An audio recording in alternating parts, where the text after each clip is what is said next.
Nós vamos acompanhar agora a sessão do plenário do Supremo Tribunal Federal com a entrada dos ministros que acontece neste momento, como todas as quartas e quintas-feiras, para o início da sessão plenária do STF. Portanto, dentro de instantes, teremos todos estes momentos que você tem a oportunidade de acompanhar pela TV Justiça e a perspectiva dos julgamentos e as decisões a serem tomadas pelos ministros do Supremo Tribunal Federal. Todos dirigindo aos respectivos lugares, a Procuradora-Geral da República também se dirigindo, presença obrigatória para os julgamentos. E tudo isso, como sempre, você acompanhando conosco ao vivo, direto do plenário. Boa tarde a todos. Podemos nos assentar, por favor. Declaro aberta esta sessão do plenário do Supremo Tribunal Federal. De imediato, passo a palavra à senhora secretária para a leitura da ata da sessão anterior. Ata da 33ª sessão ordinária, realizada em 8 de novembro de 2017. Presidência da senhora ministra Carmen Lúcia. Presentes à sessão os senhores ministros Marco Aurélio, Gilmar Mendes, Dias Toffoli, Luiz Fux, Rosa Weber, Roberto Barroso, Edson Fachin e Alexandre de Moraes. Ausentes justificadamente os ministros Celso de Mello e Ricardo Lewandowski. Vice-Procurador-Geral da República, Dr. Luciano Maris Maia. Abriu-se a sessão às 14 horas, sendo lida e aprovada a ata da sessão anterior. Na ocasião, o plenário deu continuidade ao julgamento de 4 ações diretas de inconstitucionalidade e uma ação declaratória de constitucionalidade e concluiu o julgamento de um agravo regimental. Indago dos senhores ministros se há alguma anotação, observação ou retificação a fazer na ata. Não havendo, declaro-a aprovada. Senhores ministros, senhora Procuradora-Geral, senhores advogados, informo a todos que estão presentes neste plenário graduandos das seguintes instituições de ensino: Centro Universitário Leonardo da Vinci de Blumenau, Faculdade Docton de Serra Espírito Santo e a Universidade de Passo Fundo, no Rio Grande do Sul. Sejam todos muito bem-vindos. Nós nos sentimos muito honrados com a presença de todos os senhores. Espero que a sessão seja proveitosa. Muito obrigada pela presença. Para continuidade de julgamento, apregou a ação direta de inconstitucionalidade 3.239, procedente do Distrito Federal e relatada pelo ministro César Peluso, sendo autor o Partido Democratas. Tem-se nas anotações que, após o voto do relator, ministro César Peluso, julgando procedente a ação para declarar a inconstitucionalidade do decreto 4.887, modulando os efeitos dessa declaração nos termos do seu voto, pediu vista dos autos a senhora ministra Rosa Weber, que apresentou o seu voto vista, no sentido de conhecer da ação, mas julgá-la improcedente, após o que pediu vista dos autos o ministro Dias Toffoli. Portanto, não julga, não participa do julgamento o ministro Dias Toffoli, o ministro César Peluso já votou e... Por isso, e a ministra Rosa Weber também, por isso, tem a palavra agora o ministro Vistor. O ministro Alexandre de Moraes não vota porque sucedeu o ministro Teori, que tinha sucedido o ministro César Peluso. Tem a palavra o ministro Dias Toffoli para voto. Senhora Presidente, todos os presentes, digo que cuida-se de ação direta de inconstitucionalidade com o pedido de liminar ajuizada pelo Partido Democratas contra o Decreto 4887, de 20 de novembro de 2003, que regulamenta o procedimento de identificação, reconhecimento, delimitação, demarcação e titulação das terras ocupadas por remanescentes das comunidades dos quilombos, de que trata o artigo 68 do ato das disposições constitucionais transitórias. Considerando o decurso do tempo havido entre a sessão em que iniciado o julgamento da presente ação direta e a sessão de hoje, em que retomamos a relevante discussão aqui posta, tem por oportuno rememorar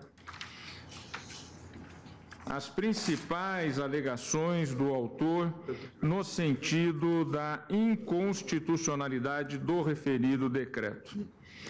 Inicialmente, alega o Partido Democratas que o Decreto Presidencial 4887 de 2003 é formalmente inconstitucional, pois ao inovar na ordem jurídica, criando direitos e deveres para particulares, invade espaço reservado à lei em sentido estrito. Aduz também que o citado diploma normativo cria nova espécie de desapropriação diversa das modalidades previstas no artigo 5º, inciso 24 da Constituição Federal e das reguladas pela legislação correspondente. Sustenta ser errônea a utilização do critério da autoatribuição para a identificação dos remanescentes dos quilombos mediante mera declaração do próprio interessado e que o artigo 68 do ADCT exige para o reconhecimento da propriedade nele prevista a comprovação da efetiva ocupação das terras pelos remanescentes e não apenas descendentes dos quilombolas. Por fim, defende que a qualificação das terras como áreas ocupadas por remanescentes dos quilombos não pode ser atribuída pelos próprios interessados, devendo antes ser objeto de estudos históricos antropológicos. A Advocacia Geral da União e a Procuradoria-Geral da República suscitaram preliminar de não conhecimento da ação por entender que o Decreto 4887 não é autônomo, pois não aure seu fundamento de validade do próprio texto constitucional, prestando-se a regulamentar o artigo 14, inciso 4, letra C, da Lei 9649/98 e do artigo 2º, inciso 3º, inciso 3 e parágrafo único da Lei 7668/98. Caso ultrapassada a preliminar, defendem a improcedência da ação. Na sessão de julgamento do dia 18 de abril de 2012, o relator ministro César Peluso julgou procedente a ação direta por entender que o decreto 4887 é formalmente inconstitucional e que diversas de suas normas padeceriam ainda de vício de inconstitucionalidade material. Sugeriu, entretanto, a modulação dos efeitos da declaração de inconstitucionalidade de modo que as concessões de títulos de propriedade efetuadas até o julgamento desta ação sejam consideradas válidas. Ato contínuo, pediu vista dos autos a ministra Rosa Weber, que na sessão de 25 de março de 2015 proferiu voto no sentido da improcedência da ação direta à hora em análise.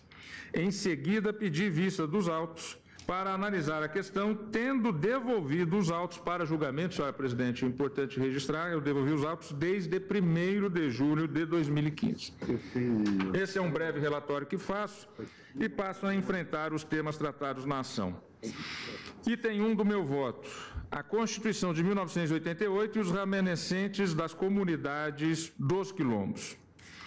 Em momento histórico singular, a Constituição de 1988, no artigo 68 do Ato das Disposições Constitucionais Transitórias, consagrou aos remanescentes das comunidades de quilombos o direito à propriedade das terras que estivessem ocupando, conforme dispõe o dispositivo que passo a ler. Artigo 68. Aos remanescentes das comunidades dos quilombos que estejam ocupando suas terras é reconhecida a propriedade definitiva, devendo o Estado emitir-lhes os títulos respectivos. Girolamo Domênico Treccani, em livro intitulado Terras de Quilombo, Caminhos e Entraves do Processo de Titulação, esclarece que a proposta original para que fosse reconhecido o direito à terra para as comunidades remanescentes dos quilombos, foi apresentada à Assembleia Nacional Constituinte pelo Movimento Negro, por intermédio de uma emenda de origem popular. Como a proposta não alcançou o número necessário de assinaturas, o deputado Carlos Alberto Cão, do PDT Rio de Janeiro, formalizou o mesmo pedido, cuja redação era a seguinte: fica declarada a propriedade definitiva das terras ocupadas pelas comunidades negras remanescentes de quilombos, devendo o Estado emitir-lhes os títulos respectivos. Ficam tombadas essas terras, bem como documentos referentes à história dos quilombos no Brasil. Em reação, foi apresentada emenda modificativa no sentido de suprimir exatamente a primeira parte do dispositivo que reconhecia o direito de propriedade, alegando-se que esse direito iria favorecer a criação de guetos. A emenda, contudo, foi rejeitada pelo relator, pois, a despeito da preocupação do Constituinte quanto à possibilidade de segregação social e desigualdade dos direitos civis, a nossa posição, disse o então relator, não enxerga esses males, porém apenas objetiva legitimar uma situação de fato e de direito, isto é, a posse e o domínio das comunidades negras sobre as áreas nas quais vivem. E cito a fonte da citação. Não há dúvida, digo então, que o preceito constitucional motivou-se na necessidade de se reparar uma dívida histórica decorrente da injustiça secularmente praticada contra os negros desde o período escravocrata brasileiro.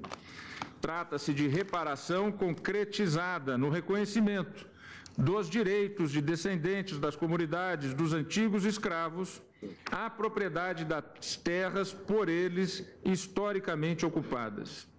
Indo mais além, garantiu a Carta da República, agora em seu texto permanente, a proteção das manifestações culturais afro-brasileiras. Isso está no artigo 215, parágrafo 1º da Constituição Federal, em seu corpo permanente. E também no corpo permanente, no artigo 216, parágrafo 5º, a Constituição diz que o tombamento de todos os documentos e os sítios detentores de reminiscências históricas dos antigos quilombos será garantido pelo Estado.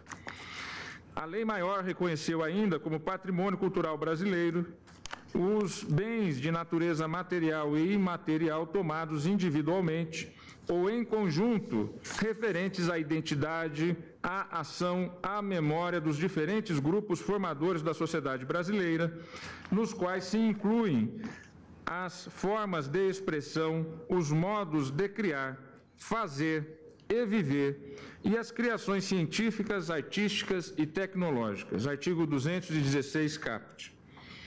Há de se ressaltar o caráter inovador da Carta da República ao conceder especial atenção à relevância da raça negra e de suas manifestações culturais para a formação da sociedade brasileira, em especial ao reconhecer direitos territoriais a grupos étnicos e minoritários, no caso específico, os remanescentes das comunidades quilombolas.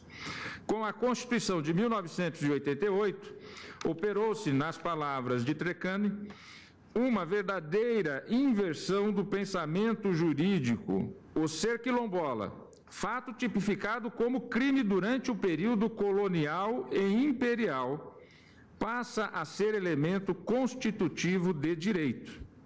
Ou, como destaca Dalmo de Abreu Dallari, foi meu professor e de Alexandre, no ministro Alexandre, na Faculdade de Direito do Largo São Francisco e diretor daquela faculdade no nosso período de graduação. Dalmo diz que a questão dos quilombos saiu das páginas da história do Brasil, deixou de ser apenas o registro de uma enorme injustiça praticada no passado, para ser encarada como um fato da realidade brasileira do século XXI. E cito a fonte. Pois bem, a análise do artigo 68 do ADCT, no bojo da presente ação direta da inconstitucionalidade, se mostra meio adequado e oportuno para realçarmos a importância desse reconhecimento constitucional.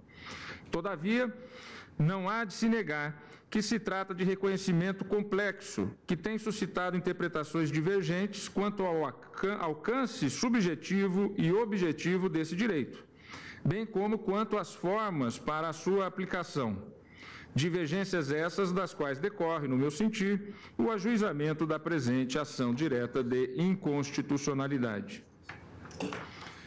É inconteste que o comando está dirigido à proteção dos remanescentes das comunidades dos quilombos e das terras por eles ocupadas.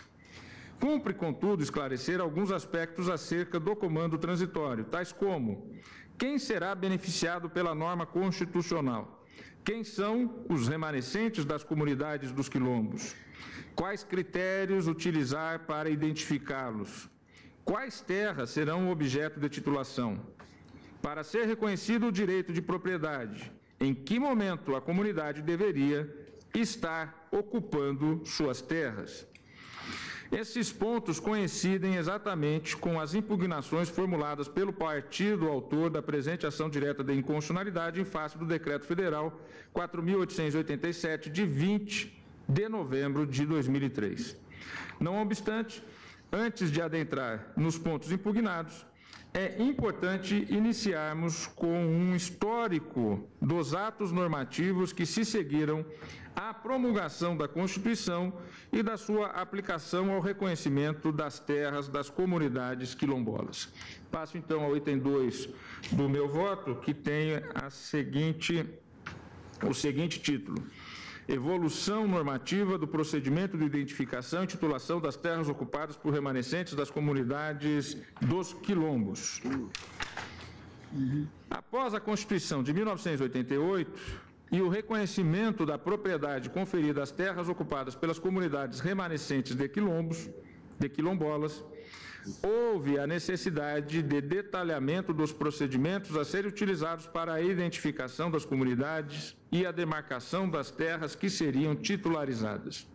Mesmo não havendo regulamentação, o Instituto Nacional de Colonização e Reforma Agrária, INCRA, e a Fundação Palmares, FCP, criada pela Lei 7.668, de 22 de agosto de 1988, vinculada ao Ministério da Cultura, iniciaram de forma separada os processos de titulação. A Fundação Cultural Palmares, em 15 de agosto de 1995, editou o primeiro instrumento normativo acerca do tema. Trata-se da Portaria número 25 de 1995, que estabeleceu as normas que regerão os trabalhos de identificação e delimitação das terras ocupadas por comunidades remanescentes de quilombo, de modo geral, também autodenominadas terras de preto, a serem procedidas por grupo técnico como parte do processo de titulação. Este era o artigo 1º da referida portaria. Pois bem, com fundamento na portaria INCRA 307, de 22 de novembro de 1995, a qual estabeleceu, em contraposição, a competência do INCRA para demarcar e titular as terras ocupadas por comunidades de quilombos existentes em áreas públicas federais ou arrecadadas pela União mediante processo de desapropriação, foi de fato o INCRA quem efetivamente começou o processo de demarcação, titularizando em novembro de 1996 a primeira terra de quilombo, a comunidade de Boa Vista, Oriximiná, no Pará, um grande marco jurídico que deu início ao entendimento no sentido da autoaplicabilidade do artigo 68 do ADCT. Até 1998, o INCRA havia expedido 6 títulos, todos no estado do Pará, perfazendo uma área total de 95.979 hectares e beneficiando 567 famílias, titulações essas facilitadas em virtude de recaírem sobre terras da União. Cito a fonte. Em 10 de setembro de 2001, foi editado o Decreto Federal número 3.912, que regulamentou, entre aspas, as disposições relativas ao processo administrativo para identificação dos remanescentes das comunidades dos quilombos e para o reconhecimento, a delimitação, a demarcação, a titulação e o registro imobiliário das terras por eles ocupadas. Pois bem, esse ato normativo conferiu à Fundação Cultural Palmares a responsabilidade no âmbito federal pela titulação das terras de quilombo, artigo 1º, excluindo o INCRA da condução dos procedimentos. Centrou-se ainda na identificação das terras ocupadas pelos remanescentes, determinando expressamente que a titularidade somente recaísse sobre terras que eram, entre aspas, ocupadas por quilombos em 1888 e que estavam ocupadas por remanescentes das comunidades dos quilombos em 5 de outubro de 1988. artigo 1º, parágrafo único daquele decreto de 2001. Ora bem, o decreto de propriedade, o direito de propriedade, estabelecido no artigo 68 do ADCT, decorreria, nesses termos daquele decreto, de uma ocupação centenária das terras que no passado abrigavam quilombos. Nos termos do decreto 3.902 de 2001, a Constituição de 1988 teria beneficiado tão somente os moradores dos quilombos que viviam desde 1888 nas terras sobre as quais estavam localizadas aquelas comunidades e que continuaram a ocupá-las, ou os seus remanescentes até 5 de outubro de 1988, data de promulgação da atual e vigente Constituição. O decreto tomou como premissa o conceito colonial de quilombo, aquele decreto de 2001, estou me referindo a ele. Tomou, então, por premissa um conceito colonial de quilombo, muito embora esse conceito seja atualmente insuficiente para a identificação de quais comunidades estão amparadas pelo artigo 68 do ADCT. Com efeito, ainda durante o período escravocrata, mais precisamente em 2 de dezembro de 1740, assim definiu o então rei de Portugal o quilombo, abro aspas, toda habitação de negros fugidos, que passem de 5, em parte despovoada, ainda que não tenham ranchos levantados, nem se achem pilões neles. Fecho aspas. Ressaltava-se, digo eu, nessa definição clássica de quilombos, o seu caráter transgressor e marginal naquela época. Todavia, como ressaltam Lúcia Andrade e Girolamo Treccani, as novas análises dos fatos históricos indicam que a definição clássica de quilombo, impregnada no senso comum e aceita pela própria ciência, não abrange todas as diferentes situações de resistência dos escravos e não reflete a realidade dos quilombos. E volta ao professor Dalmo Dallari, que esclarece um fato importante, diz ele, revelado por esses novos estudos e pesquisas, foi a comprovação de que, além dos quilombos remanescentes do período da escravidão, outros quilombos foram formados após a abolição formal da escravatura em 1888. Pois, desde que extinto o direito de propriedade sobre os negros, estes foram abandonados à própria sorte. E para muitos, o quilombo era um imperativo de sobrevivência. Assim, continuo a citar Dallari, muitos dos quilombos formados anteriormente não se desfizeram e outros se constituíram. Ou seja, o que está dizendo Dallari? Que as pesquisas demonstraram que muitos quilombos surgem mesmo após a abolição da escravatura, exatamente porque não houve uma política pública do Estado de inserção da população negra livre, agora, desde então, a partir da abolição da escravatura, na sociedade brasileira. E conclui Dalmo, porque continuaram a ser, para muitos da população negra, o quilombo a única possibilidade de viver em liberdade, segundo sua cultura e preservando sua dignidade. Digo, então, que, além disso, após citar Dallari, que a adoção desse critério de que o reconhecimento da titularidade seria limitado às terras que eram ocupadas por quilombos em 1888, inviabilizaria ainda o cumprimento do comando constitucional, pois seria difícil a sua comprovação. Não se deve esquecer que, após a abolição dos escravos, em 14 de dezembro de 1890, no intuito de inviabilizar eventuais pleitos indenizatórios dos fazendeiros, Rui Barbosa, quando ministro da Fazenda do governo Deodoro da Fonseca, determinou a destruição de todos os papéis, livros e documentos existentes nas repartições do Ministério da Fazenda relativos aos, e os termos são da época, elementos servil, matrículas dos escravos, dos ingênuos, filhos livres das mulheres escravas e libertos sexagenários.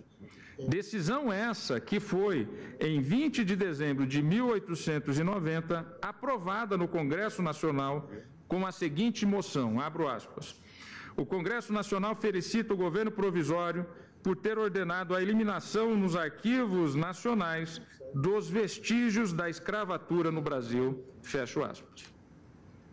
De toda sorte, digo eu, sob a vigência do Decreto 3.912 de 2001, a Fundação Cultural Palmares chegou a expedir 15 títulos, beneficiando 6.479 famílias, perfazendo uma área total de 339.887 hectares. Sob forte mobilização das entidades relacionadas à defesa dos remanescentes de quilombolas, foi instituído, por meio do decreto de 13 de maio de 2003, grupo de trabalho junto à Subchefia para Assuntos Jurídicos da Casa Civil da Presidência da República para rever as disposições do Decreto 3.912 de 2001 e propor modificações aos instrumentos legais vigentes que regulamentava o artigo 68 do ADCT. Os trabalhos desse grupo resultou exatamente na edição do Decreto número 4.883, de 20 de novembro de 2003, ora questionado, na presente ação direta. Por fim, não há de se esquecer a importância da Convenção número 169 da OIT, aprovada pelo Congresso Nacional a partir da edição do Decreto Legislativo número 142 de 2002, e promulgada pelo Decreto Presidencial 5.051, 19 de abril de 2004, a qual, lembrando da particular contribuição dos povos indígenas e tribais à diversidade cultural, à harmonia social e ecológica da humanidade e à cooperação e compreensão internacionais, densifica o arcabouço normativo protetivo das comunidades indígenas e dos povos tribais. Com efeito, já em seu artigo 1.1, a Constituição determina a sua aplicação à Convenção. No seu artigo 1.1, a Convenção determina a sua aplicação aos povos tribais em países independentes, cujas condições sociais, culturais e econômicas os distinguam de outros setores da coletividade nacional e que estejam regidos total ou parcialmente por seus próprios costumes ou tradições ou por legislação especial, dentre os quais, inegavelmente, digo eu, entendo inserirem-se os remanescentes das comunidades dos quilombos. Vide desde logo os dispositivos que reconhecem a importância da relação dos povos tribais com o território. Continuo a citar a Convenção da OIT. Artigo 5º. Ao se aplicar as disposições da presente Convenção, letra A, deverão ser reconhecidos e protegidos os valores e práticas sociais, culturais, religiosos e espirituais próprios dos povos mencionados e dever-se-á levar na devida consideração a natureza dos problemas que lhes sejam apresentados, tanto coletiva como individualmente. Artigo 13, item 1.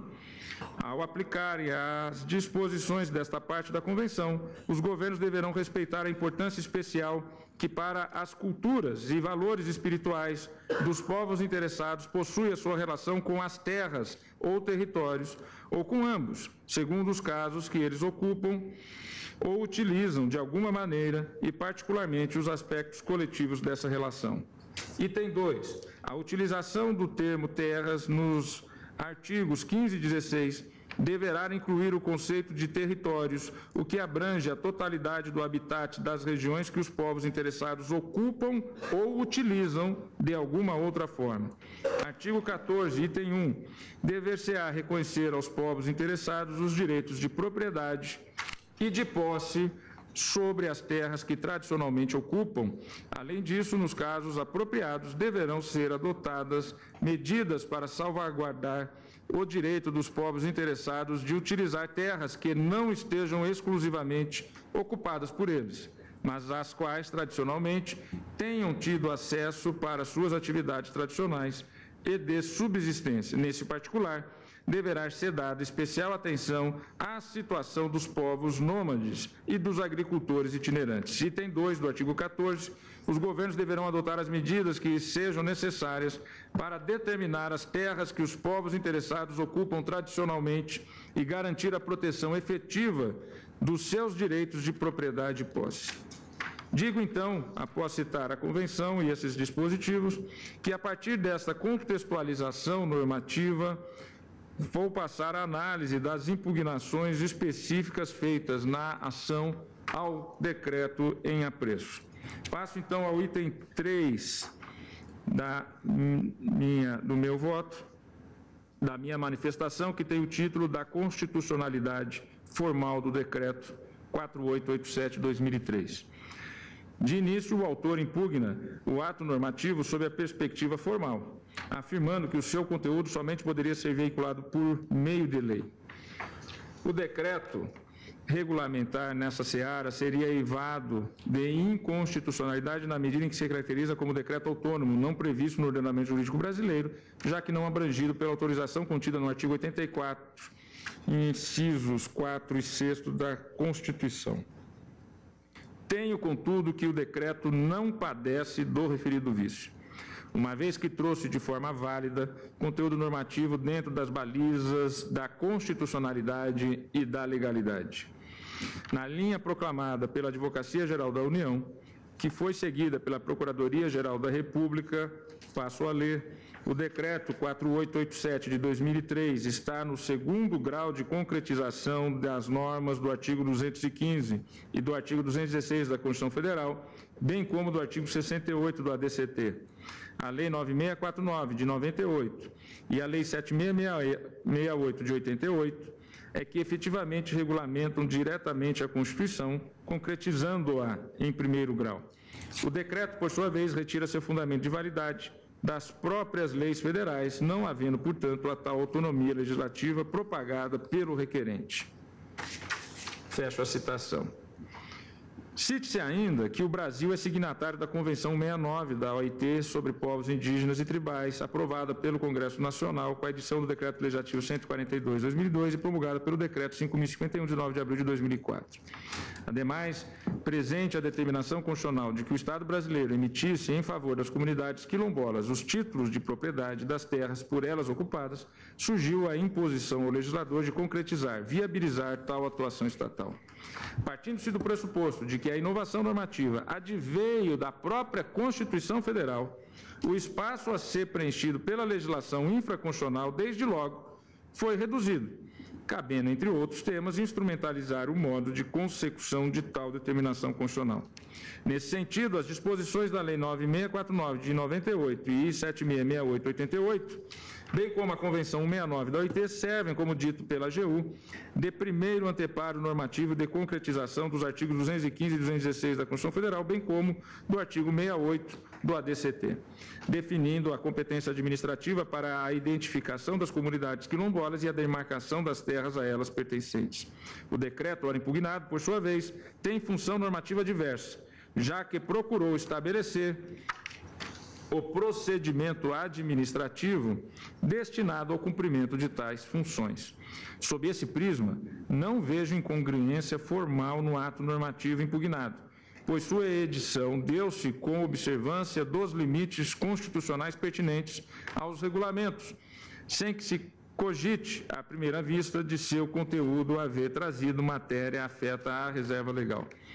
A regulamentação dos procedimentos administrativos por meio de decretos do Poder Executivo não é inválida nem incomum, haja vista que normas procedimentais de relevância prática têm residência nessa espécie normativa, tal como a própria definição do processo administrativo de demarcação de terras indígenas, que é prevista no decreto número 1775 de 1996, e cuja constitucionalidade, senhora presidente, esta Corte já teve oportunidade de atestar.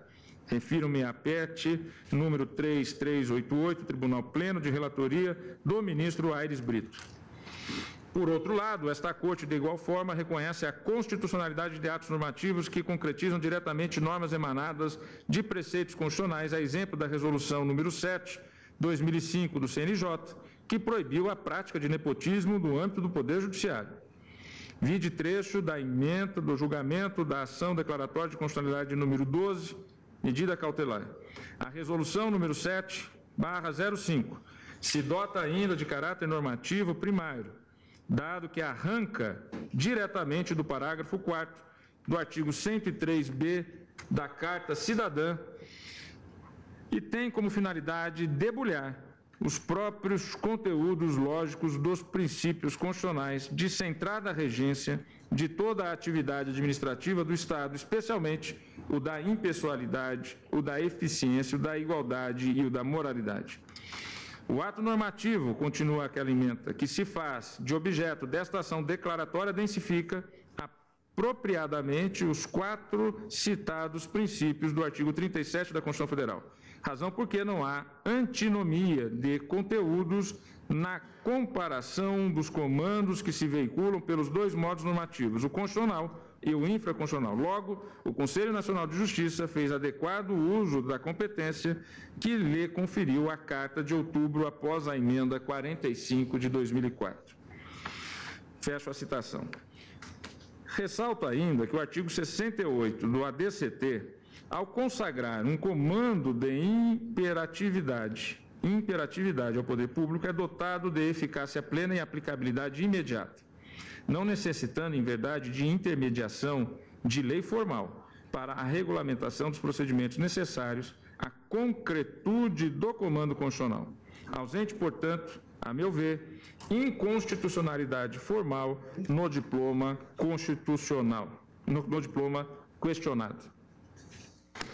Item 4 da minha posição, senhora presidente, da identificação dos remanescentes das comunidades dos quilombos e o critério de autodefinição. Ataca ainda o partido autor da ação a utilização no artigo 2º caput e parágrafo 1º do decreto 4887 de 2003 do critério da autoatribuição, como essencial para a identificação dos remanescentes titulares do direito a que se refere o artigo 68 do ADCT, o qual, segundo afirma, ficaria restrito a uma mera manifestação de vontade do interessado.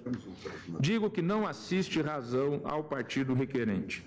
O reconhecimento da propriedade pelo artigo 68 do ADCT da Constituição de 88 passou a exigir uma melhor definição da expressão remanescentes das comunidades dos quilombos. Conceito esse de fundamental importância na identificação dos titulares do direito conferido pelo dispositivo constitucional. Com efeito, trata-se de definição complexa que, na atualidade, como já salientado anteriormente, deve superar o conceito colonial de quilombo, levando em consideração aspectos socioantropológicos.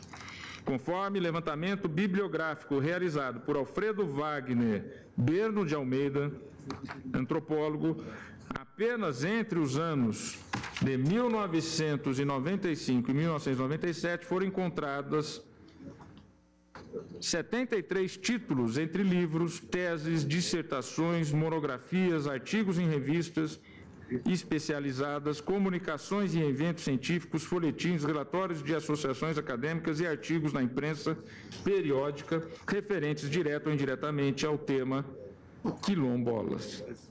Cito a fonte.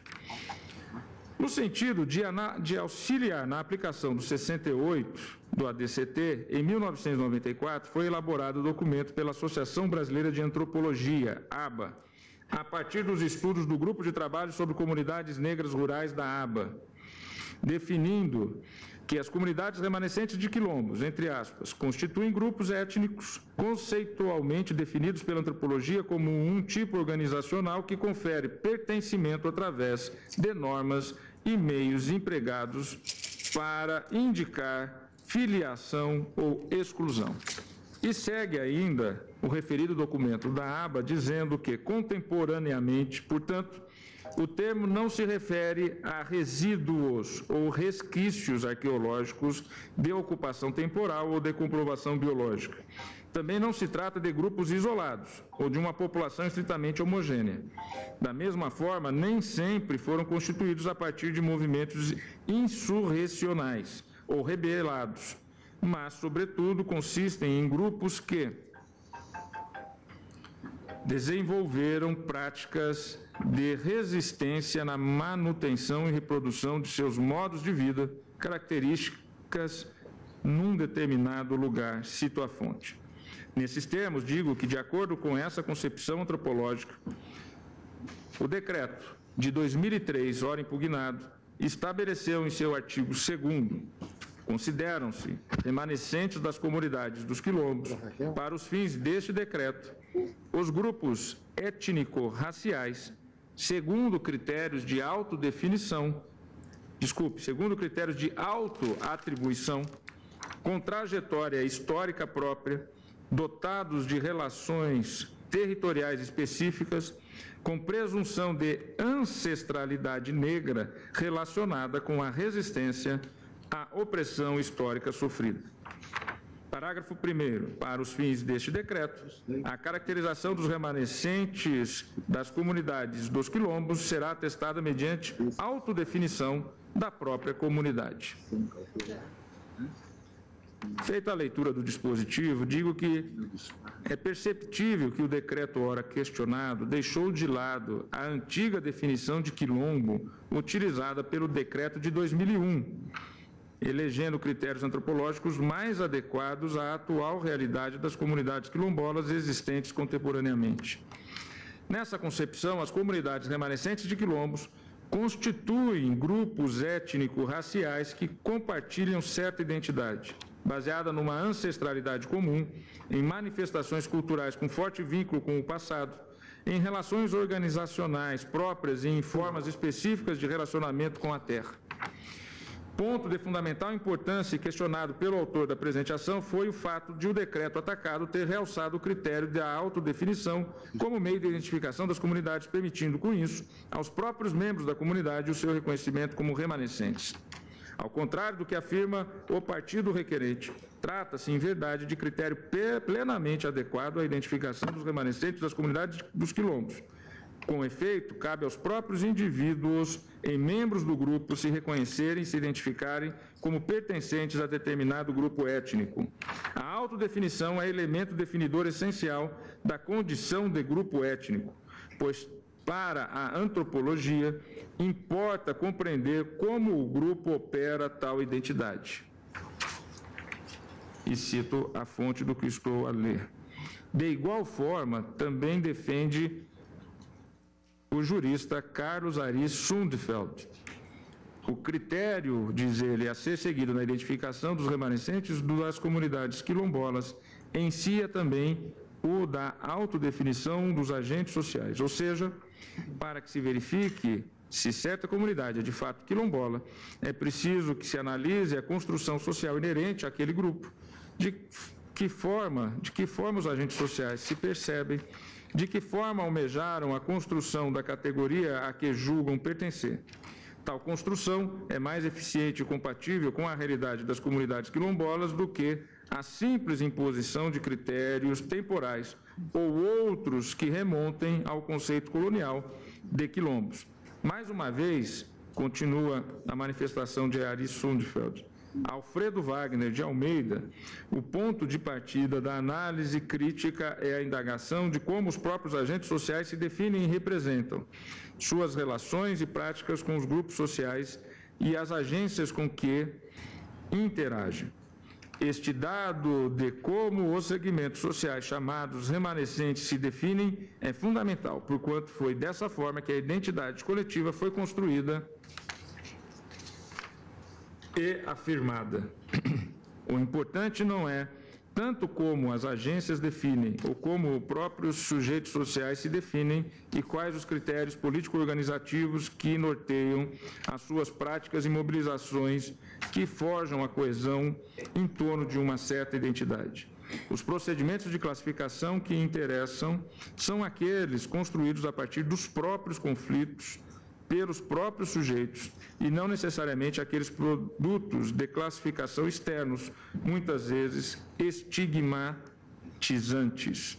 E cito a fonte. Digo, então, após essa citação, que o critério da autoatribuição decorre, inclusive, de determinação da Convenção 169 da OIT, cujo artigo 1º, item 2, determina que a consciência de sua identidade indígena ou tribal deverá ser considerada como critério fundamental para determinar os grupos aos que se aplicam as disposições da presente Convenção. Por outro lado, verifica-se que a impugnação do autor parte do entendimento equivocado de que o critério da autoatribuição seria suficiente para a titularização das terras, não acompanhado da utilização de critérios complementares para a identificação dos remanescentes de quilombos. Ora, como bem esclarece o memorial apresentado pela União e pelo INCRA, ocorre que a legislação não olvidou do fato de que a autodeterminação não significa ausência de determinações exteriores. Da leitura do artigo 2º do Decreto 4887/2003, verifica-se claramente que há outros critérios que também devem estar presentes para que um grupo possa qualificar-se legitimamente como um remanescente de quilombos, na medida em que o referido dispositivo também alude à necessidade de que o grupo possua uma trajetória histórica própria, que mantenha uma relação específica com o território ocupado e que tenha ancestrais negros com passado relacionado à resistência e à opressão. A norma impugnada, continua a ler a AGU, formula exigências de caráter mais objetivo, que dizem respeito à identidade étnica do grupo, à sua territorialidade, caracterizada em geral pela apropriação coletiva das terras, e a sua trajetória histórica singular. Ainda a AGU. O parágrafo 4º do artigo 3º determina que a autodefinição de que trata o parágrafo 1º do artigo 2º deste decreto será inscrita no Cadastro Geral junto à Fundação Cultural Palmares, que expedirá a certidão respectiva na forma do regulamento, sendo previsto prazo para a impugnação de todo o procedimento. Artigo 9º. O regramento administrativo da Fundação, por sua vez, determina que a autoatribuição é ato coletivo da comunidade, visto que é ligada à consciência do grupo sobre si mesmo e não fruto do arbítrio de qualquer um dos seus integrantes isoladamente considerados. Assim, a Fundação Cultural Palmares realiza vistoria técnica à comunidade para colheita de informações, dirimir eventuais dúvidas da comunidade relacionada com o procedimento de certificação e ainda constatar em loco a veracidade das informações prestadas. Grife-se que esse procedimento adotado é independente do procedimento administrativo adotado pelo INCRA. E concluiu, então, a AGU, dizendo que, portanto, a autoatribuição já é de si passível de controle pela Fundação Palmares e por qualquer interessado, constituiu critério fundamental, mas não suficiente para o reconhecimento do direito. E fecho a citação em memorial do INCRA e da Advocacia Geral da União. Concluo, portanto, que o artigo 2º caput, parágrafo 1º do Decreto 4887 de 2003, ao adotar o critério da autodefinição como fundamental a identificação dos remanescentes das comunidades dos quilombos, não incide em nenhuma inconstitucionalidade. Item 5º do meu voto, o alcance da expressão que estejam ocupando suas terras. Questão de fundamental importância é a necessidade de se esclarecer a exata identificação do alcance da expressão constitucional, abro aspas, estejam ocupando suas terras, fecho aspas, contida no artigo 68 do ADCT, cuja compreensão é essencial para a identificação das terras que serão objeto de titulação. Nesse ponto, insurge-se o partido autor contra os parágrafos 2º e 3º do artigo 2º do Decreto 4887, que, definindo as terras reconhecidas aos remanescentes dos quilombos, assim dispõe. Parágrafo 2º do artigo 2º. São terras ocupadas por remanescentes das comunidades dos quilombos, as utilizadas para a garantia de sua reprodução física, social, econômica e cultural. Parágrafo 3º. Para a medição e demarcação das terras serão levados em consideração critérios de territorialidade indicados pelos remanescentes das comunidades dos quilombos, sendo facultado à comunidade interessada apresentar as peças técnicas para a instrução procedimental. Fecho a leitura dos dispositivos.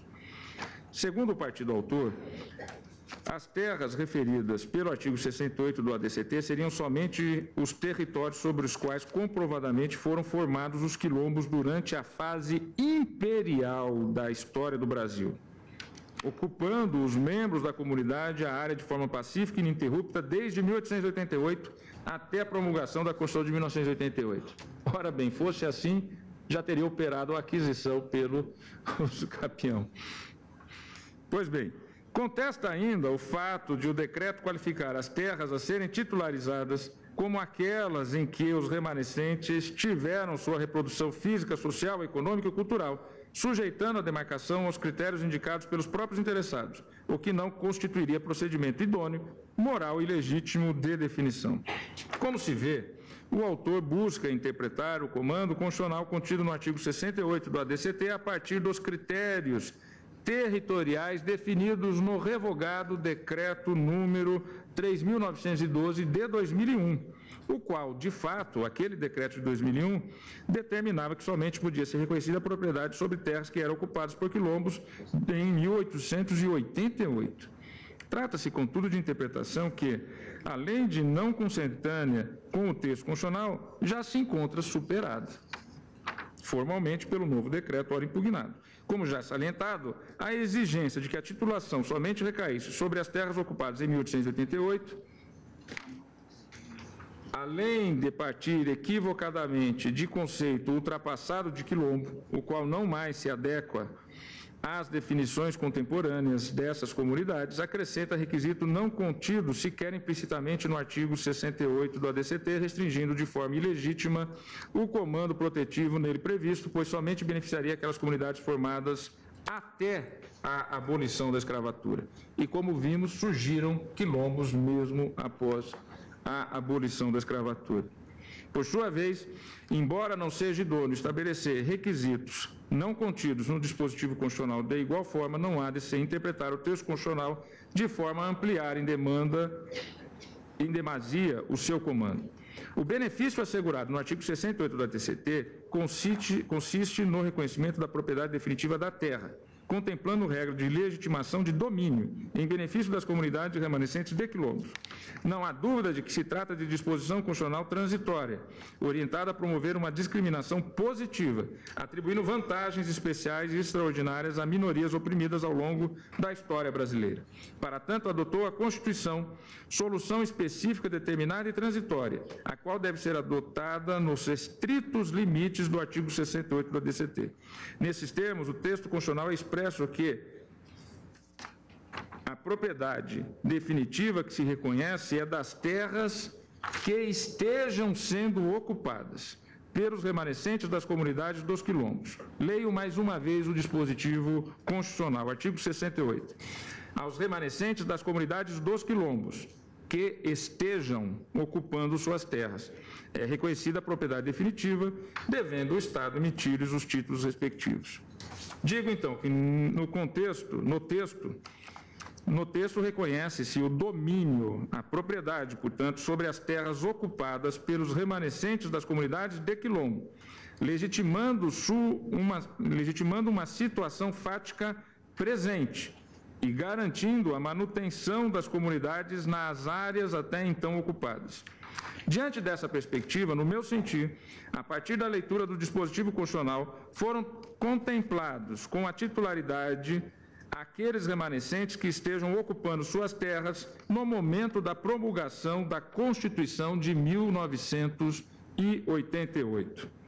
Não foram estabelecidos limites máximos ou mínimos para a titulação, mas a locução verbal, volto a ler, abro aspas, estejam ocupando suas terras, fecho aspas, contida no texto constitucional, acaba por delimitar o aspecto temporal do direito, reconhecendo uma ocupação presente, não passada, e, como veremos a seguir, nem futura. Já adianto que não se trata de uma interpretação meramente literal do dispositivo. Para além de uma interpretação gramatical, busca-se o alcance do direito a partir de uma interpretação igualmente sistemática e teleológica da Constituição. Aqui, no meu modo de ver, a interpretação literal não será má conselheira, levando-nos, sim, a um resultado que esses outros métodos também aplicados recomendam. De início, é importante destacar a posição topográfica do artigo 68 do ADCT, o qual, diversamente dos artigos 215, 216 e 231 da Constituição Federal, foi inserido no ato das disposições constitucionais transitórias, não se podendo atribuir a essa disposição transitória a mesma extensão normativa dos princípios constitucionais consagrados no texto definitivo da Constituição, por se tratar de comando claramente transitório e excepcional, destinado a solucionar uma situação verificada no momento da promulgação da Constituição. Não se deve, por outro lado, alargar o alcance do dispositivo constitucional para incluir entre as terras de propriedade dos remanescentes das comunidades dos quilombos áreas que não eram por eles ocupadas à época da entrada em vigor da Constituição de 1988. É bem verdade que a identificação das áreas ocupadas pelas comunidades quilombolas a partir da leitura do artigo 68 do ADCT tem sido objeto de interpretações as mais variadas possíveis, muitas delas desvinculadas, a meu ver, do preceito constitucional. A título de exemplo, quando da edição do Decreto 4.887 de 2003, ora questionado, a Advocacia Geral da União foi instada a emitir parecer no sentido de explicitar a interpretação oficial, no âmbito da Administração Pública Federal, do artigo 68 do ADCT, especialmente em razão da necessidade de exata identificação do alcance da expressão constitucional, abro aspas, estejam ocupando suas terras, fecho aspas. Compreensão essa essencial para os procedimentos demarcatórios.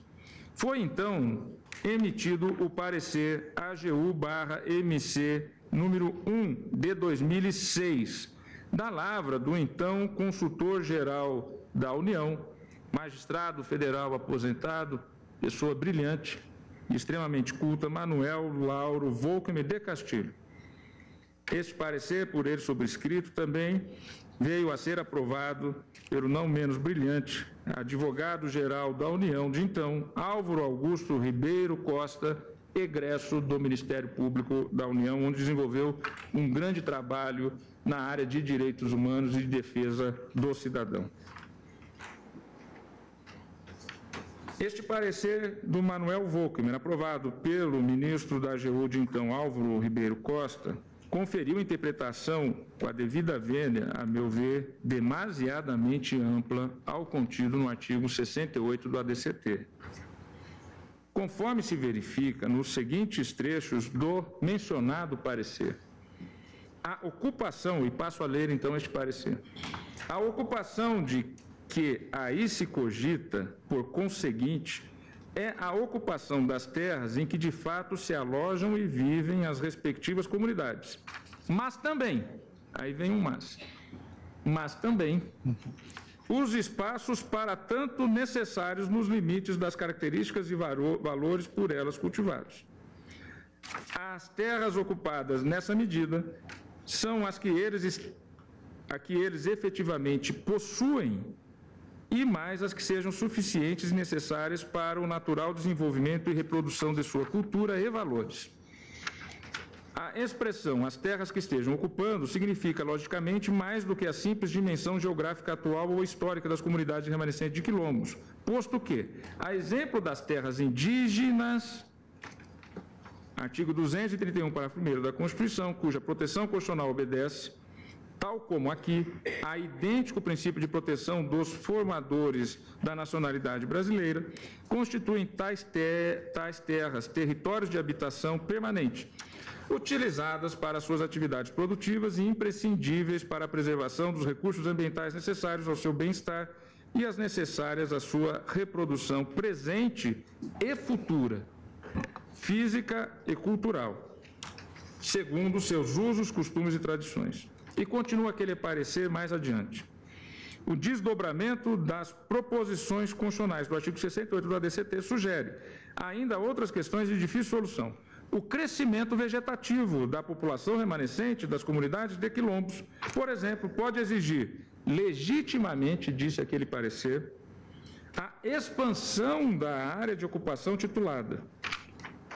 Então, aqui já numa análise de futura, já foi titulada a terra, mas com o futuro, a possibilidade de uma expansão em razão do crescimento vegetativo da população, a expansão da área de ocupações titulada, assim como os legítimos remanescentes que não têm ocupação por terem sido desapossados da terra, tal qual aqueles que as deixaram voluntariamente, mas que a elas querem retornar. E outros podem pretender aumentar as terras coletivas e não parece contestável ou infundada essa pretensão, uma vez que deriva ela da mesma razão constitucional que presidiu o reconhecimento da ocupação e propriedade destinadas à proteção das comunidades, porque visando também a sua reprodução natural. Fecho aspas, fecho a citação do parecer. Senhores ministros, não vejo espaço normativo para a interpretação na forma total acima apresentada. Em verdade, entenderam-se no parecer para a demarcação das terras das comunidades remanescentes de quilombos os critérios constitucionais assegurados expressamente pela Constituição Federal às terras indígenas. Ocorre, todavia, que cotejando os textos aplicáveis às terras indígenas e aquelas ocupadas por comunidades quilombolas, verifica-se a presença de divergência quanto aos regimes constitucionais incidentes a cada uma das espécies, bem como quanto aos efeitos da concessão da titularidade da posse ou de domínio sobre tais glebas. Por isso, não se pode olvidar que o silêncio constitucional é eloquente, em certa medida, para refletir a diferenciação entre o estatuto previsto atinente às terras indígenas, do artigo 231 da Constituição Federal, e aquele aqui discutido nesta ação. Não se deve cair no equívoco de equiparar a titulação das terras das comunidades quilombolas com os critérios de demarcação das terras tradicionalmente ocupadas pelos índios, as quais são e sempre foram públicas. As terras indígenas são e sempre foram públicas. A Constituição da República, em relação às terras indígenas, estabeleceu expressamente uma ampla rede de proteção das terras tradicionalmente ocupadas por eles, estabelecendo sua posse permanente. Expressão da Constituição, posse permanente. E já definindo textualmente o que seria entendido por terras tradicional ocupadas, bem como qual seria a sua destinação. Por importante, peço licença para ler o dispositivo constitucional, artigo 231. São reconhecidos aos índios sua organização social, costumes, línguas, crenças e tradições, e os direitos originários sobre as terras que tradicionalmente ocupam, competindo à União demarcá-las, proteger e fazer respeitar todos os seus bens. Parágrafo 1º. São terras tradicionalmente ocupadas pelos índios, as por eles habitadas em caráter permanente, as utilizadas para suas atividades produtivas, as imprescindíveis à preservação dos recursos ambientais necessários a seu bem-estar e as necessárias à sua reprodução física e cultural, segundo seus usos, costumes e tradições. Parágrafo 2º. As terras tradicionalmente ocupadas pelos índios destinam-se à sua posse permanente, cabendo-lhes o usufruto exclusivo das riquezas do solo, dos rios e dos lagos nelas existentes. Parágrafo 4º. As terras de que trata este artigo são inalienáveis e indisponíveis, e os direitos sobre elas imprescritíveis. Olha, basta ler esse dispositivo e verificar que, em relação aos quilombos, as terras dos remanescentes quilombos, a Constituição não dispõe essas cláusulas, e até porque elas são terras privadas, particulares. São terras que são alienáveis, disponíveis. Parágrafo 6º, ainda em relação ao artigo 231, do artigo 231, relativos em relação às terras indígenas. São nulos e extintos, não produzindo efeitos jurídicos os atos que tenham por objeto a ocupação, o domínio e a posse das terras a que se refere este artigo, ou a exploração das riquezas naturais do solo, dos rios e dos lagos, nelas existentes, ressalvado o relevante interesse público da União, segundo o que dispuser lei complementar, não gerando a nulidade e a extinção, direito à indenização ou ações contra a União, salvo, na forma de lei, quanto às benfeitorias derivadas de ocupação de boa-fé. Fecho a citação da Constituição quanto às terras indígenas. Digo que, embora tanto as terras indígenas como as terras de quilombolas sejam referidas juridicamente como terras tradicionalmente ocupadas, receberam do texto constitucional regramento bastante diferenciado. Vide que, em relação às terras indígenas, a lei fundamental não conferiu às comunidades a titularidade. A propriedade não é dada à comunidade indígena sobre o espaço geográfico destinado ao seu desenvolvimento físico, cultural e espiritual, incumbindo à União o exercício de tal tutela. A União é a proprietária das terras indígenas. Confere-lhes, porém, em arcabouço substancial e perene de prerrogativas sobre as terras por elas ocupadas, reconhecendo-lhes a posse permanente, não a propriedade, das terras utilizadas para suas atividades produtivas, das imprescindíveis à preservação dos recursos ambientais necessários ao seu bem-estar e das necessárias à sua reprodução física e cultural. Segundo seus usos, costumes e tradições, além do usufruto sobre os bens naturais ali presentes. De forma diferenciada, o artigo 68 do ADCT conferiu aos remanescentes das comunidades quilombolas a propriedade definitiva das terras que estivessem ocupando, e com isso não teve a pretensão de conferir-lhes, como o fez para os indígenas, todas as terras presentes e também as futuras.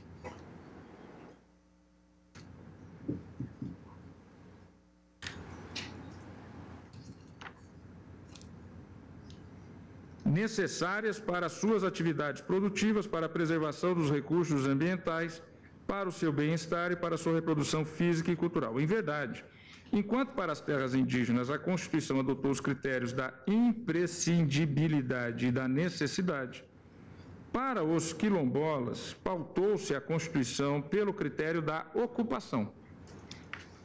Dessa forma, não se deve alargar o âmbito de proteção do dispositivo constitucional para inserir em seu alcance o reconhecimento do direito de propriedade às comunidades quilombolas das terras suficientes e necessárias para o natural desenvolvimento e reprodução de sua cultura e valores, independentemente dos critérios de ocupação, de uma maneira separada à situação fática da ocupação. Eleito pela Carta Magna, muito menos se deve ampliar esse direito de propriedade reconhecido taxativamente no texto constitucional para possibilitar uma ampliação futura dos domínios territoriais. Há, sem dúvida, diferenças substanciais entre o regime jurídico das terras indígenas e o das comunidades remanescentes de quilombos, convênio daqueles que pensam em contrário, a impedir a extensão do regramento contido no artigo 231 da Constituição como norma para a definição do alcance da expressão terras ocupadas, quando aplicada às comunidades quilombolas. Fazer isso, a meu ver, renovando vênias, seria deferir a essas comunidades o melhor dos dois regimes jurídicos. Ressalte-se mais uma vez, o artigo 68 do ADCT conferiu aos remanescentes das comunidades quilombolas a propriedade definitiva, privada, particular, exclusiva, das terras que estivessem ocupando, enquanto para os indígenas o artigo 231 da Constituição conferiu apenas posse permanente. E na forma da lei complementar, a União poderá fazer utilização delas para fins de proteção nacional, enfim, por todos aqueles critérios, já numa propriedade particular, com critérios totalmente outros naqueles de uma urgência pública para a utilização, como é previsto no inciso do artigo 5º. Pois bem,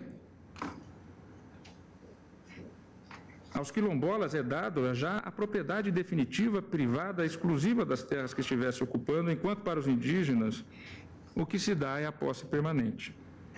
As duas situações jurídicas são distintas, muito distintas, havendo um regramento específico acerca das terras indígenas que não se repete no caso do dispositivo constitucional que trata das terras quilombolas. Se a Constituição Federal não equiparou essas situações, entendo que não cabe ao intérprete fazê-lo. Não cabe ao intérprete fazê-lo. No meu sentir, são realidades que têm características, necessidades e origem histórica distintas, não havendo sustentação jurídica para a aplicação dos critérios territoriais assegurados pela Constituição Federal para a demarcação das terras indígenas às propriedades dos quilombolas.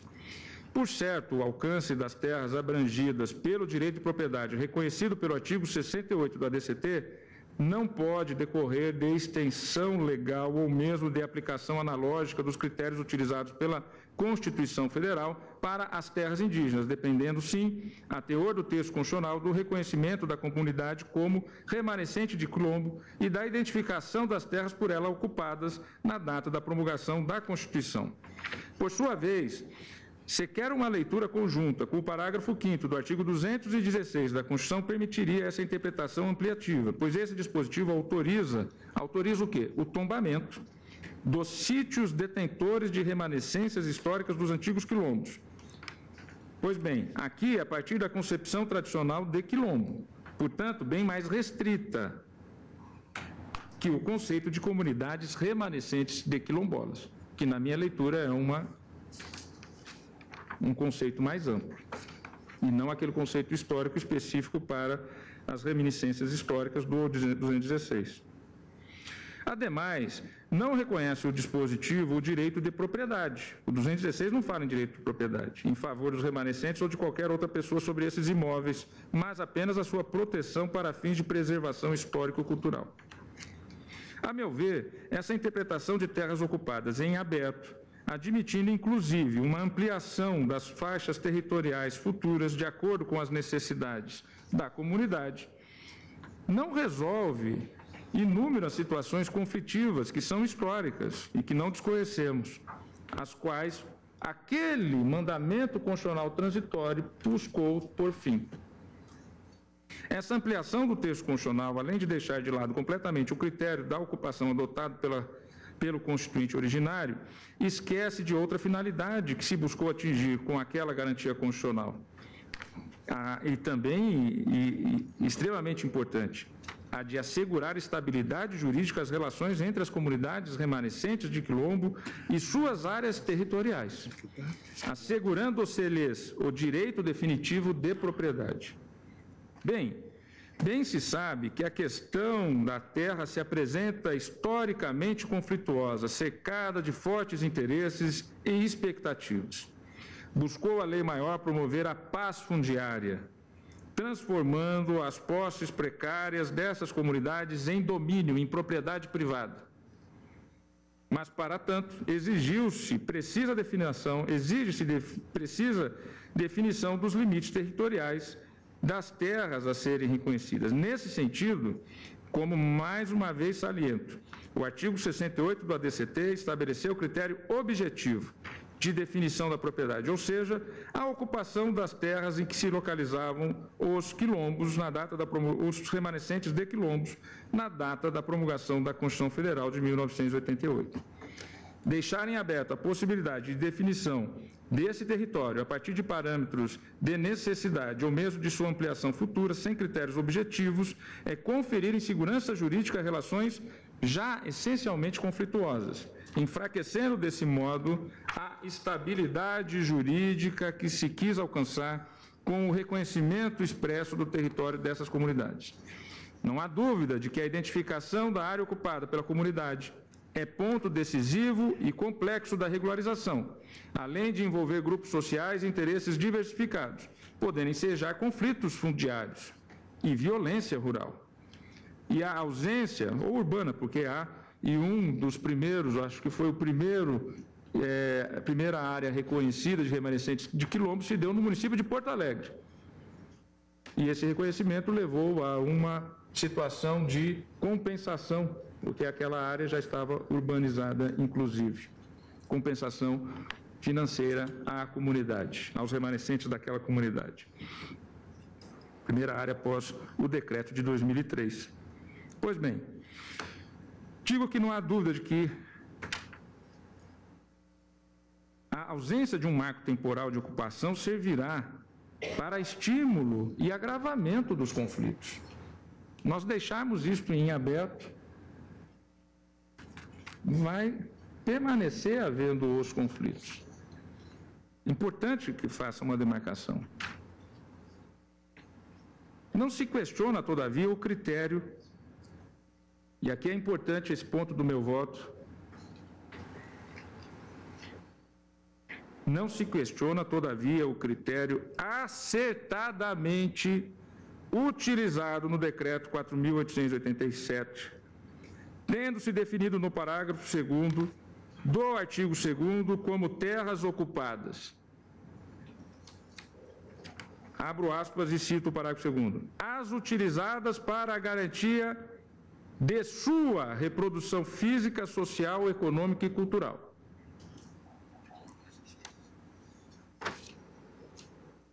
Entendo completamente rígida essa definição do parágrafo 2º do artigo 2º do decreto. Quais são aquelas terras ocupadas em 5 de outubro de 1988 pela comunidade dos remanescentes quilombos? Aquelas que o parágrafo 2º diz que são aquelas utilizadas para a garantia de sua reprodução física, social, econômica e cultural. Ressalte que o decreto refere-se a terras utilizadas, ocupação, posse. O que é absolutamente, ministro Celso, consentâneo com a ideia do artigo 68 na locução verbal estejam ocupando. São as terras que eles estejam ocupando. Não é ocupando só para sua moradia, evidentemente, aquelas que eles estão utilizando na comunidade como um todo. Mas é necessário que haja a posse, a utilização.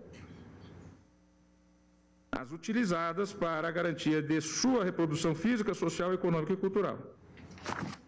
Dentro da comunidade terão áreas privadas para as pessoas, as suas respectivas casas, haverá áreas coletivas para as suas manifestações culturais, religiosas, enfim. Então são áreas utilizadas, ocupadas. Ressalte que o decreto refere-se a terras utilizadas, termo compatível com o critério aqui definido na Constituição de ocupação.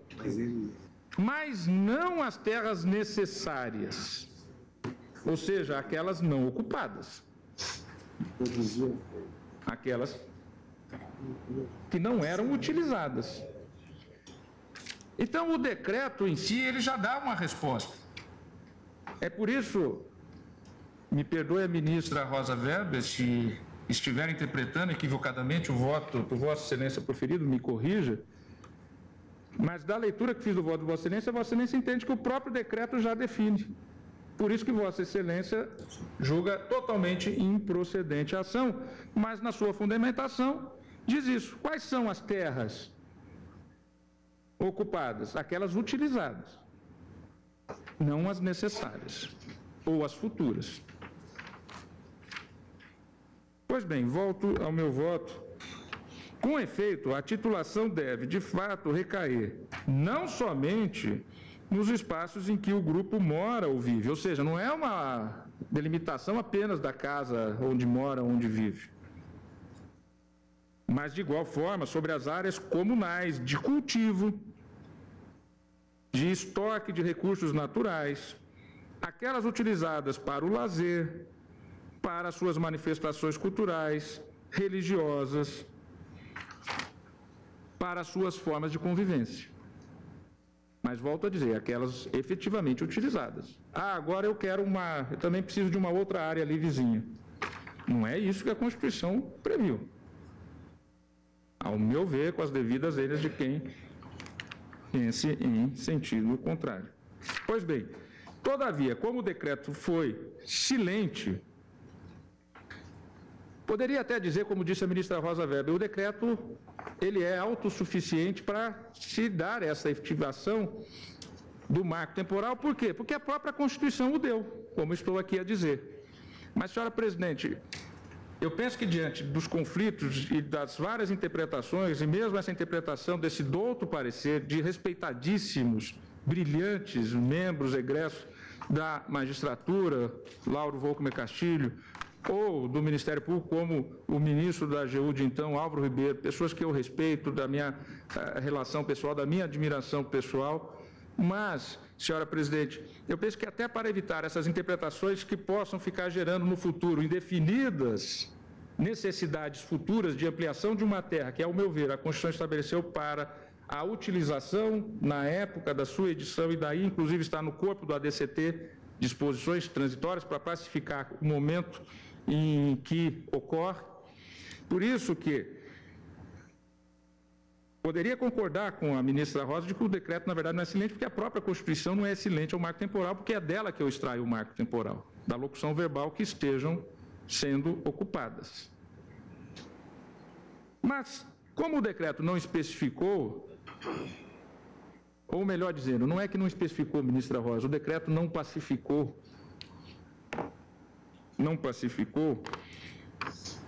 eu digo, então, que para evitar interpretações como aquela conferida pelo mencionado parecer, deve-se conferir interpretação conforme a Constituição ao parágrafo 2º do artigo 2º do decreto 4887, de modo a esclarecer que devem ser titularizadas as áreas que estavam ocupadas por remanescentes das comunidades dos quilombos, inclusive as efetivamente utilizadas para a garantia de sua reprodução física, social, econômica e cultural, na data da promulgação da Constituição, 5 de outubro de 88. Ressalvo, e aqui veja ministro Edson Fachin, ministro Luiz Roberto Barroso, ministro Luiz Fux, ministra Rosa já voltou, eminentes colegas, ressalvo, senhora presidente, ministro Marco Aurélio, ministro Celso, ministro Gilmar, que está acompanhando pelo sistema de som, ressalvo, caso não estivessem ocupando em 5 de outubro de 88 as terras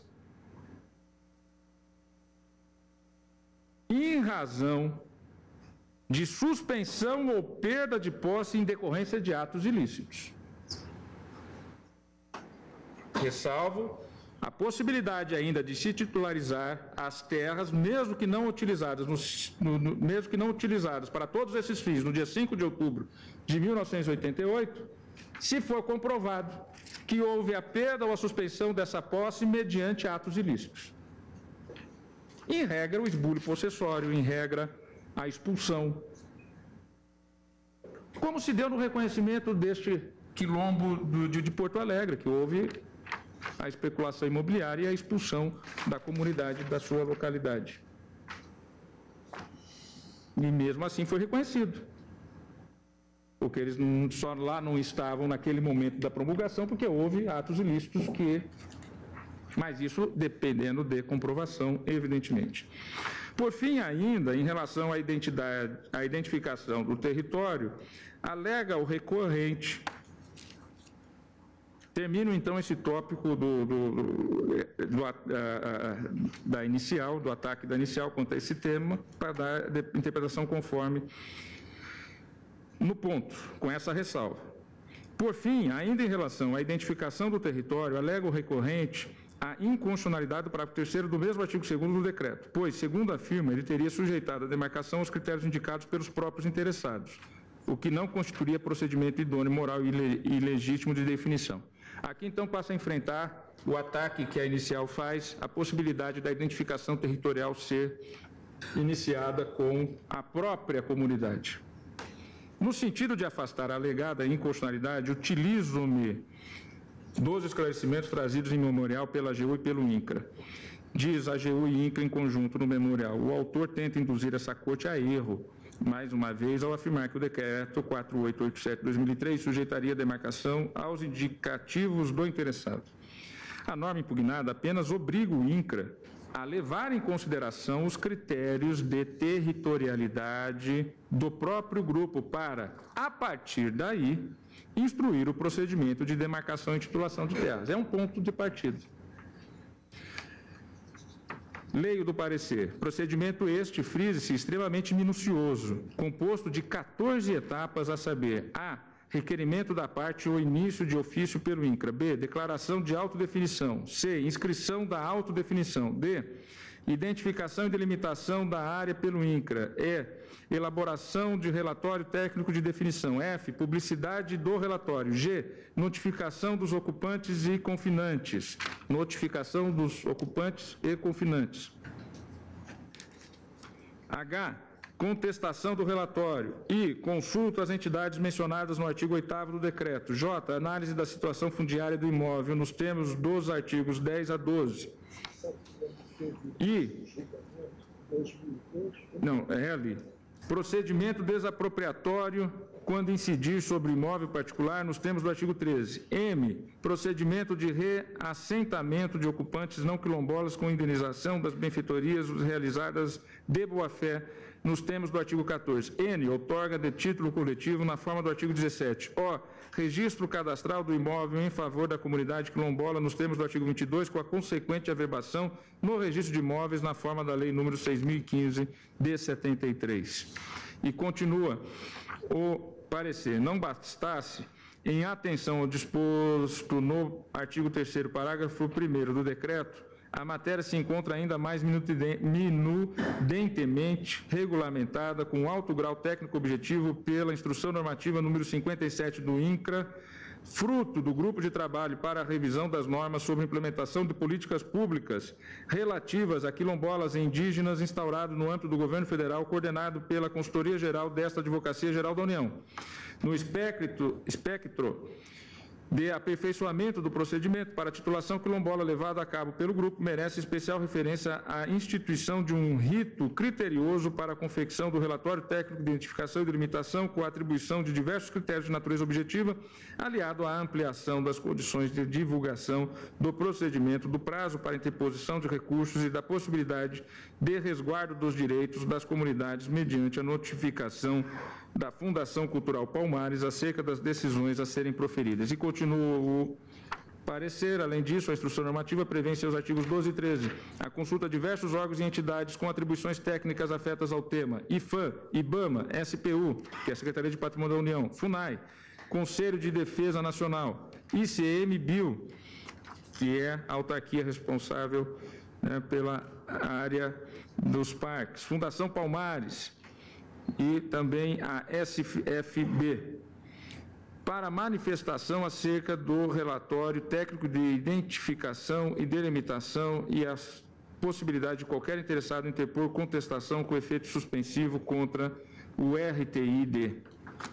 É de se ver, finaliza o parecer, a ampla regulamentação técnico-objetiva do procedimento de identificação e titulação das terras em consonância com os parâmetros fixados no âmbito internacional e com estrita observância ao devido processo legal, garantindo-se o contraditório e ampla defesa de todos os interessados. Não há destaque, termina o memorial, que se falar de sujeição da demarcação aos indicativos do interessado, como pretende o autor.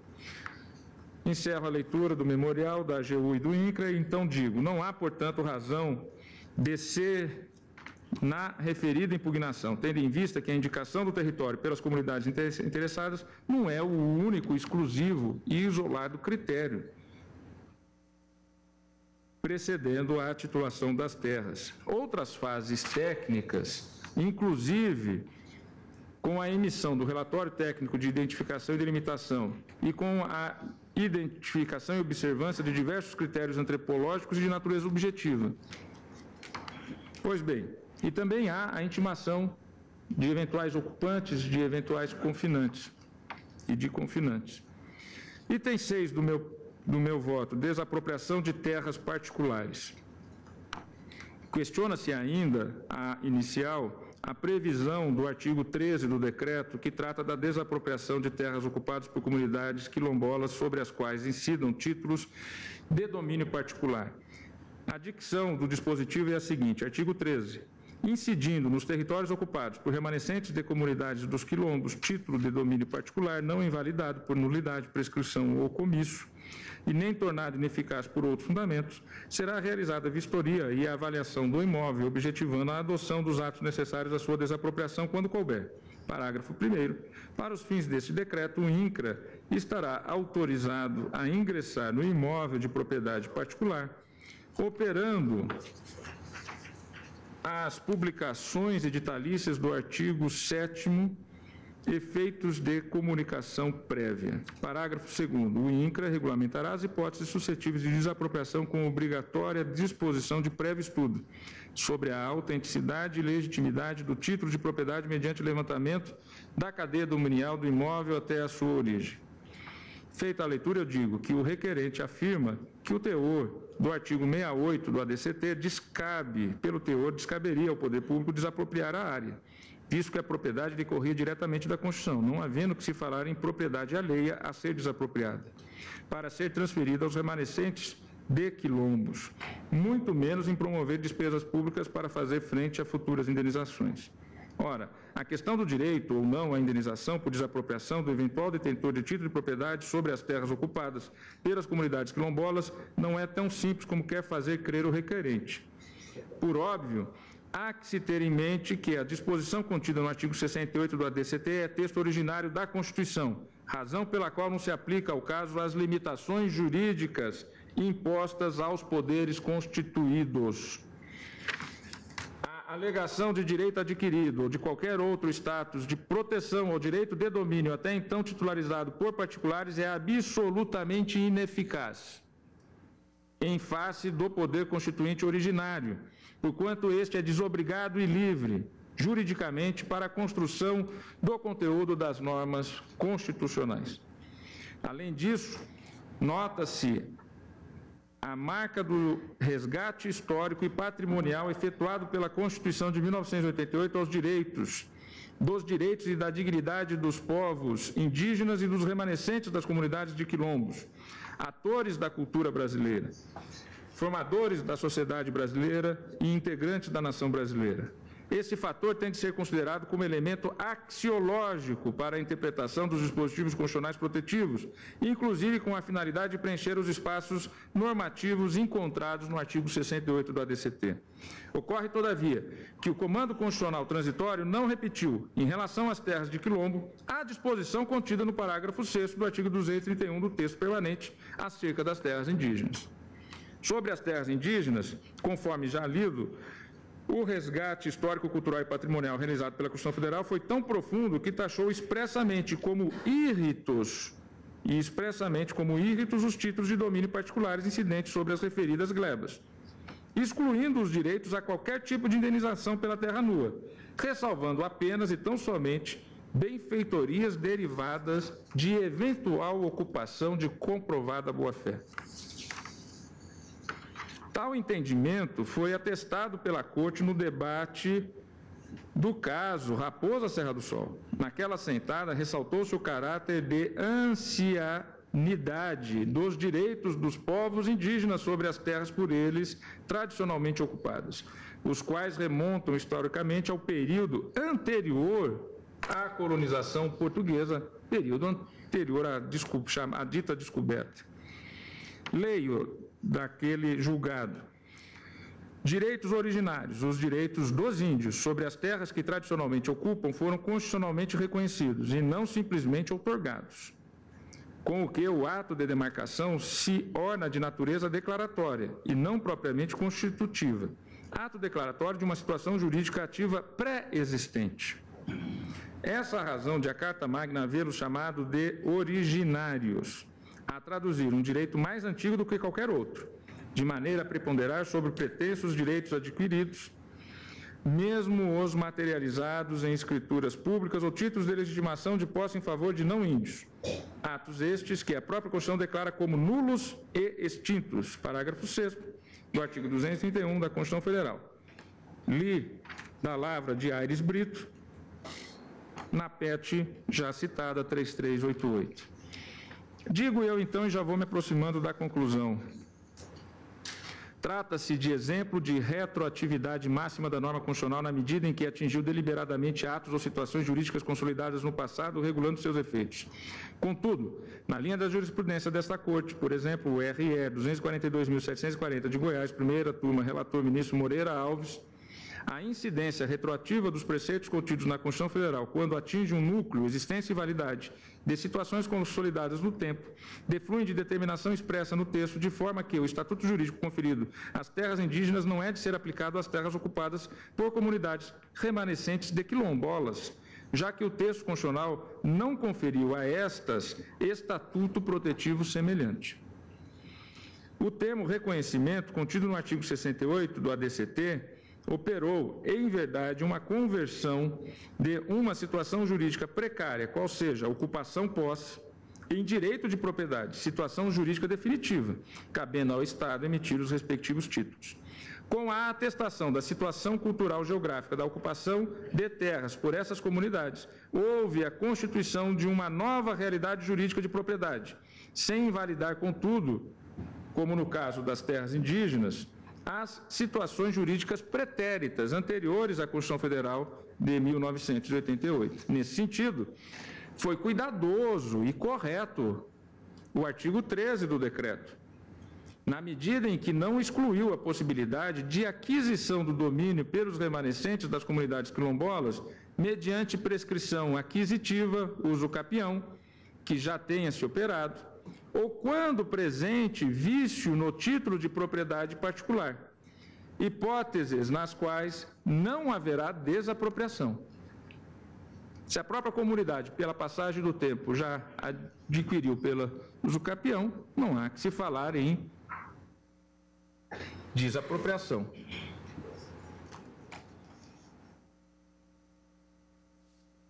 Ou em caso de nulidade do título de propriedade do particular que apareça no cartório de registro de imóveis.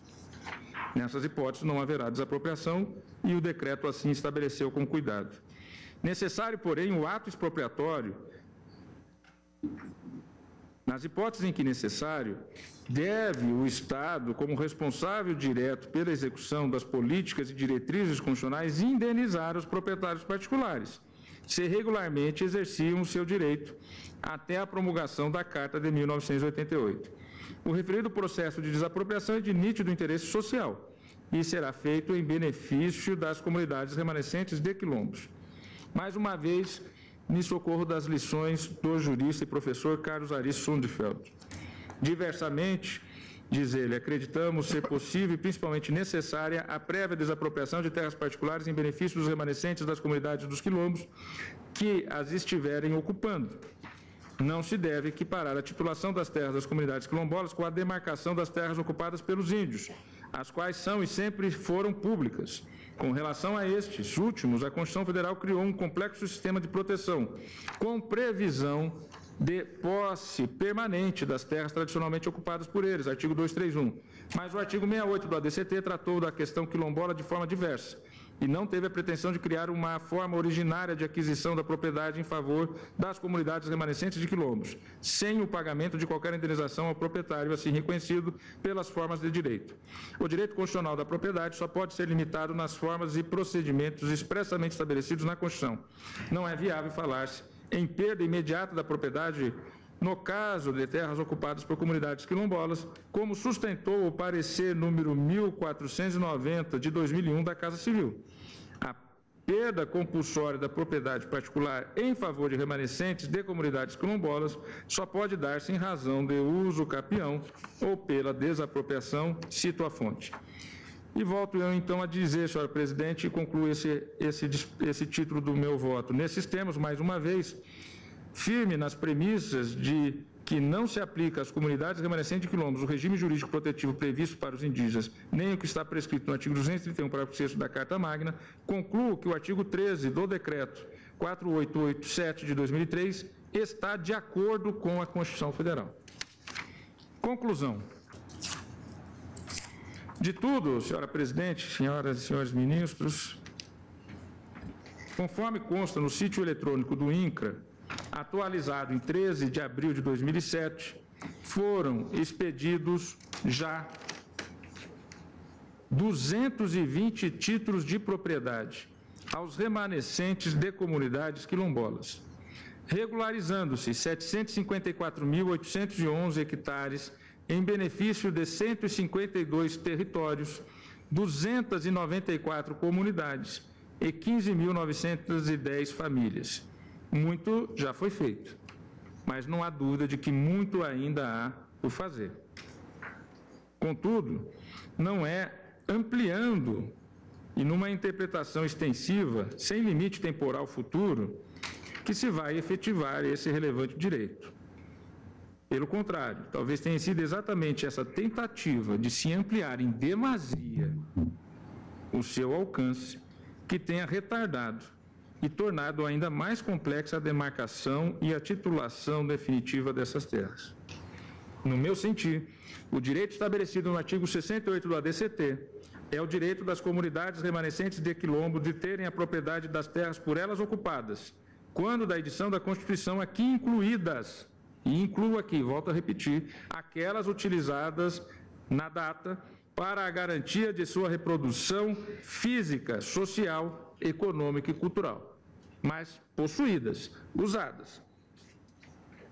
Entendo que essa é a interpretação que deriva diretamente do texto constitucional e que é passível de ser garantida e realizada pelo Estado brasileiro, nem mais, nem menos, sem idealismos ou falsas promessas.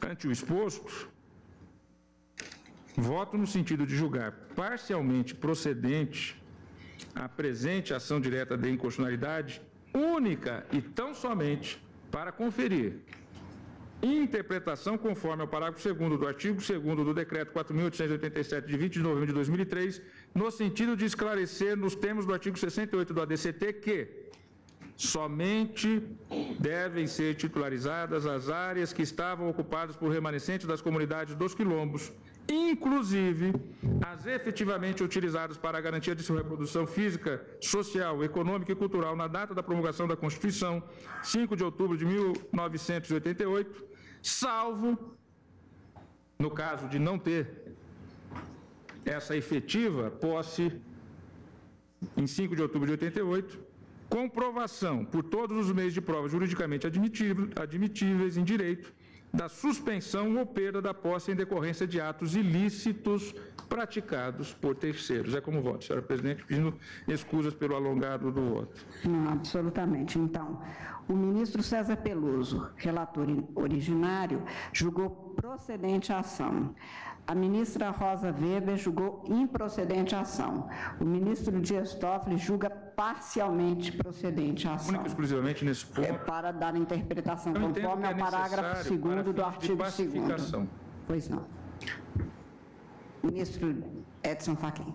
Senhora presidente, eminentes pares, a minha manifestação não vai se alongar. Quero iniciar, nada obstante, cumprimentando o ministro Dias Toffoli, que apresenta um robusto e denso, como soe acontecer, voto vista e registro que, embora não tenha composto quórum quando esta votação se iniciou, procurei inteirar-me do relatório, das sustentações orais e também dos 2 votos que até hoje já haviam sido proferidos e hoje o 3º voto do eminente ministro Dias Toffoli, como Vossa Excelência acaba efetivamente de denunciar. Neste caso, nós estamos, a essa altura do julgamento, com 3 votos a rigor distintos. Sim. O primeiro do eminente relator, ministro César Peluso, que acolheu o argumento da inconstitucionalidade em sentido formal. O segundo, abrindo a divergência da eminente ministra Rosa Weber, que julgou a demanda improcedente, o que significa, portanto, o entendimento oposto ao do relator, sem embargo de eventuais pontos de interseção, mas que não dizem respeito à conclusão do voto. E, no dia de hoje, o ministro Dias Toffoli, ao afastar a inconstitucionalidade formal e outros argumentos, como também as preliminares, acolhe um dos pontos para fixar o marco temporal a partir dessa interpretação sistemática que trouxe a colação em 5 de outubro de 1988.